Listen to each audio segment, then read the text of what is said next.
Chaudhary, to begin with you, since 1952, Ms. Chaudhary, no resolution has been brought under Article 67. Now, since then, it's now been brought against Jagdeep Dhankhar. How grave do you see this as? Look, this is unprecedented. It's never happened before. We've seen for decades Parliament brought to a stand.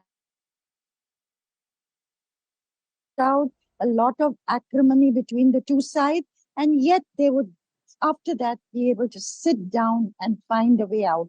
I've heard Parliamentary Affairs Ministers say, now you've had your say, you've sent the right signal to your constituencies, now let's sit down at the table and find a way out, and they would find a way out. Something was referred to the JPC, or the House started to function again. We've seen that, with the Babri Masjid demolition, with Mandal, with 2G. I've seen Indrajit Gupta as Home Minister, I must tell you, sitting near the Central Hall, really like this with his head in his forehead, so anguished. So we've seen that, but never have I seen so much bitterness, having covered politics for 40 years and more, so much bitterness between the two sides.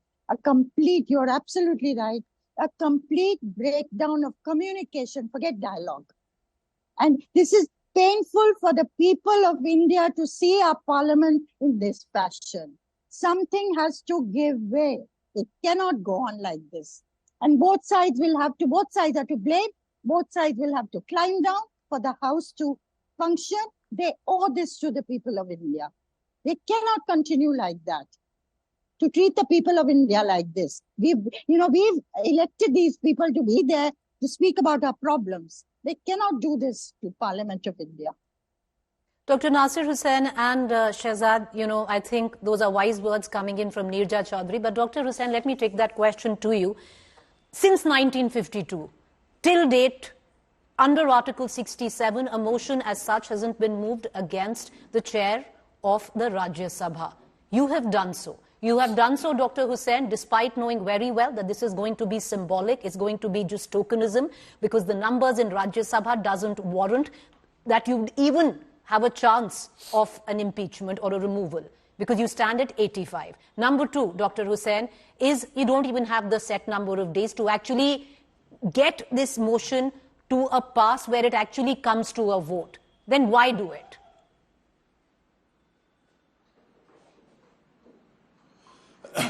See, I think, first of all, answering your first sentence, why do it when it has not been done since 1952? We didn't want to do it. We are not happy doing it. We don't want to demean the office of the chairman of Rajya Sabha. But we have been mulling with this idea for the past at least 4 to 5 sessions. We have been, signatures were done in the last session, but still we withheld it because we didn't want it to take it to that level. But when you are not allowed to speak, when the LOPs is shouted down, you give 10 minutes and 15 minutes to the leader of the House and the Minister for Parliamentary Affairs, then you switch off the mic of leader of opposition within 30 seconds. Then you call off, you say House is adjourned, and then you move away from the chair within 30 seconds. You don't allow the opposition members to speak. You interrupt so much. When the members of Rajya Sabha from the ruling party or from the treasury bunches speak, they are given free time, no interruption, no distraction, nothing. But when a member of the opposition party speaks, every time you take out the videos, you take out the recordings of Rajya Sabha. You get the analysis done. Every time the chair interrupts, every time the chair tries to school the student, school the MPs, whether it is a junior or a senior member. Members of both these sides, whether it is government or the opposition, there are members who have spent 40 years, 50 years in politics, who have been ministers in the state government, who have been MPs for so many times, who have been ministers in the past governments at the center. We give notices for discussion according to the rule of the House. Not even one notice has been accepted. Not even one notice. And see, the chairman has to be impartial. the chairman shouldn't be partisan. The chairman should not become the spokesperson of the ruling party, or he shouldn't become the spokesperson of the government. How can the chair say that the opposition members are doing anti-national activities? How can the chair say that we are supporting the forces which are inimical to the nation? He is speaking against Adani and anti-national act. He is speaking against a corrupt businessman against whom FIRs have been filed in US and anti-national act. All right, let me bring in, Dr. Hussain, let me bring in your BJP counterpart on this debate. I'll circle back to you, sir. Have to use an Hindi sir, I will circle back to you. Majboor hoke hum logon ne ye kiya. Okay, majboor hoke ye kiya hai, that's what you're saying. I'll circle back to you. Hold your thought. I want to bring in Shehzad Poonawalla into this conversation. Shehzad Poonawalla, one thing is very clear, and it's evident to all that it's not even going to come to a vote because there is no time. It's 14 days, and that's at least what is needed. So the no confidence motion, no trust will not come to a vote, number one. Even if it does, we know that the opposition doesn't have the numbers in the House. We're putting the numbers out there. But having said that, Shehzad, the third time I'm bringing in the sheer fact, because in parliamentary history, in India's democracy, since 1952, if the opposition has never made a charge such as this on the chair of the Rajya Sabha, then doesn't it somewhere down the line bring disrepute to the chair of the Rajya Sabha, who's incumbent right now? Preeti, I heard Syed Nasir Hussain ji speak. Not once did I interrupt, and you also did not, to your credit. And you've also asked me a question, and I hope I'll be extended the same amount of time as Mr. Nasir Hussain. And let me begin. You're absolutely right, Preeti, starting by what you said, कि INDI alliance में है तनाव, राहुल गांधी के नेतृत्व पे है दबाव, सोनिया जी का सोरोस और एफडीएल एपी से है जुड़ाव, इसलिए लाए है ये अविश्वास प्रस्ताव. This अविश्वास प्रस्ताव is a बहाना so that सोनिया सोरस पे भाग जाना है और राहुल गांधी पे जो सवाल लगातार उठा रहे हैं, TMC, Samajwadi party and other allies, then they don't want to confront that truth. Therefore, this is a diversion tactic because you have rightly pointed out. Now you said this has happened for the first time. Preeti, you're right. This has happened for the first time, and for the first time, LOP is wearing t-shirt, wearing a mask, wearing bag, and going outside the house and doing a different thing. That has also happened first time in LOP's years. This has also happened first time that you blow a kiss in parliament. This has also happened first time that you wink inside parliament. This has also happened first time that on the stairs of parliament you mock the posture of a person who comes from the Kisan Samaj, who comes from the OBC Samaj, and you mock him. This has also happened for the first time that a minister is being called lady killer. This has also happened for the first time that you blame the ECI and call it kutta. This is also for the first time that Rashtrapati is called Rashtrapatni. This is also first time that when you lose Maharashtra election, you blame CGI. So a lot of first things have been done by Congress party. But let me tell you, when the no confidence motion was brought against the first speaker, because we also have somebody as erudite and somebody has a lot of knowledge on history, both Ashutosh and Neerja actually. At that time, Mr. Nehru, and I quote him, said that this is a nuisance that is being done by bringing this no confidence motion by questioning the bona fides of the chair. Now let me just sum up the last point. The last point that I want to make is that only this, that if today Congress party has nothing to hide, I asked Mr. Nasir Hussain, who's a very senior leader in the Congress, there is only one question, forget the Soros, etc. angle. Sonia Gandhi is co-president of FDL AP, which advocates for separation of Kashmir from India. Is she still the president? Can they answer that question in a yes or a no? They raise certain questions on Shamika Ravi. I am more than happy that Shamika Ravi's so-called links with Soros, which she's anyways clarified on, we can discuss it in parliament. You say okay for 267 Charcha on Soros, and we can have discussion on Shamika Ravi. We can have discussion on whoever you want to link with Soros and on this. But last point, the another point that Mr. Nasir Hussain said is that the chair is acting in a biased manner.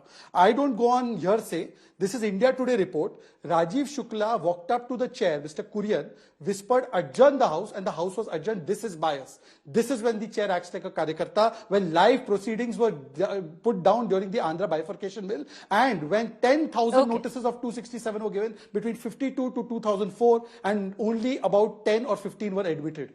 This is called bias.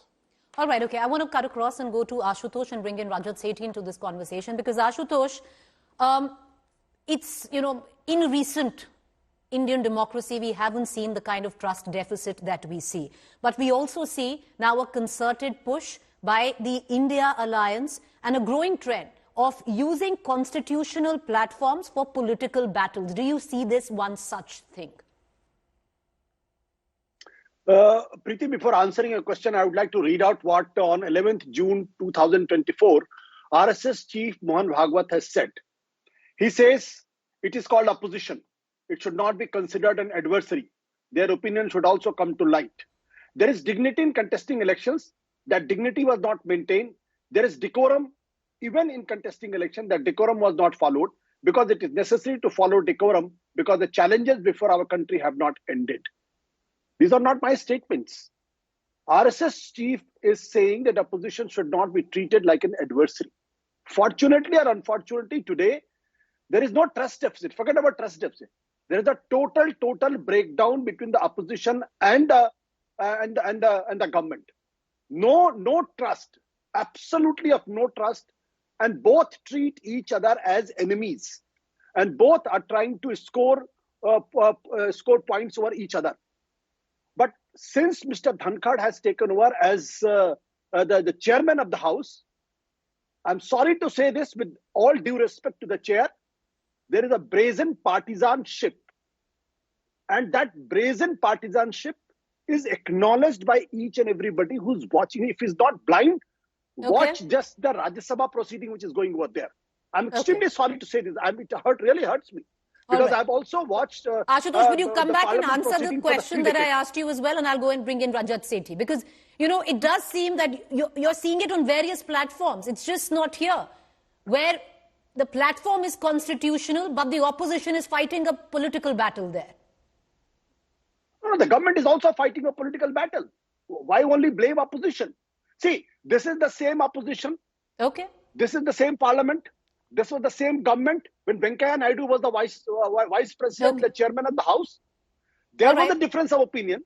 He also belonged to a particular ideology. Well, that's okay. And that reminds me. Okay, I want to bring in Rajat Sethi, because you speak of Venkaiah Naidu, Rajat Sethi, who actually did belong to the RSS, which strangely, if you look at the history of Mr. Jagdeep Dhankhar, hasn't.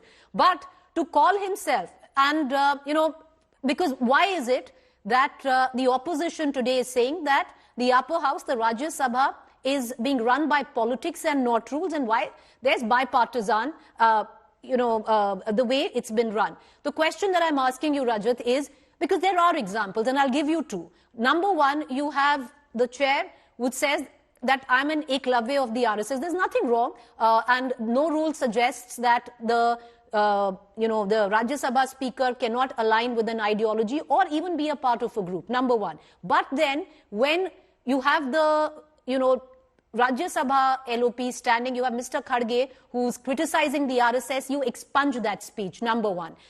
Very lately, which I think the opposition has taken offense to, is you entertain 11 requests coming in from the treasury benches to bring up the alleged Gandhi-Soros link. But every time you have the opposition ask that to bring up the Adani issue on the floor of the parliament, you adjourn the House. So these are the two examples right now currently which seem to suggest that there's not a neutral umpire in that chair. So, Preeti ji, we have seen the great Hamid Ansari occupy the chair of the vice president of our country and also the chairman of Rajya Sabha. And his partisan attitude is an open book. We all have grown up, debating and, quarreling with our colleagues in our colleges, debating how partisan can a vice president be. We all know how he used Rajya Sabha television to basically outsource journalism to certain left liberal journalists of his choice, paying 30 lakhs plus annually to these people just to appear on Rajya Sabha television. So we've seen all kinds of people. Essentially, vice president position remains a political appointee. There will be a political character to it as well.